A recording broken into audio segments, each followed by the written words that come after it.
සමහර වෙලාවට සාර්ථකත්වය කියන්නේ අමුතු විදිහේ මහා දැවැන්ත දෙයක් කරන එක නෙමෙයි. අනිත් හැමෝම අතහැරලා දාන වෙලාවකත් තව දුරටත් අල්ලගෙන ඉන්න එකයි. ඒක සැතපුම් ගානක් පණින එකක්වත් කඳු තරණය කරන එකක්වත් නෙමෙයි. සරලවම ඉදිරියට යන එකයි. තෝමස් එඩිසන්ගේ අපූරු කියමනක් තේලුවා. ජීවිතේ අසාර්ථක වුණු ගොඩක් අය දන්නේ නැහැ ඔවුන් අතහැරලා දාන මොහොතේ සාර්ථකත්වයට කොච්චරනම් කිට්ටු වෙන්ද හිටියේ කියලා. අපි දකින්නේ නැති දේ දකින්න එක, අනිත් අය විශ්වාස නොකරන දේ විශ්වාස කරන එක තමයි සාර්ථකත්වය. මේක දවසින් දවස දියුණු වෙන ක්‍රියාවලියක්. සමහර දවස්වලට අපිට ලොකු ජයග්‍රහණ දෙනෙනවා. ඒත් සමහර වෙලාවට අපිව බිම ඇදලා වැටෙනවා. එතකොට අපිට හිතෙන්නේ අපි පරාදයි කියලා. ඒත් මතක තබා ගන්න ඒකත් ගමනේ කොටසක්.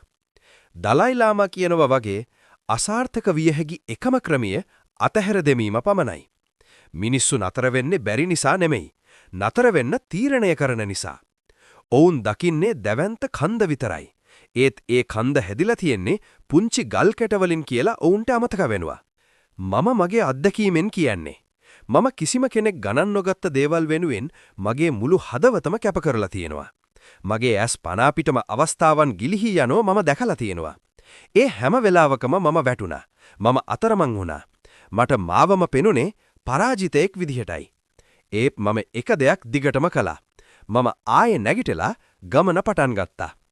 ලෝකේ එපා කියද්දි ඔයා අවු කියලා ඉදිරියට යනවනම් ඒ තරම් ප්‍රබල දෙයක් මේ ලෝකේ තවත් නැහැ.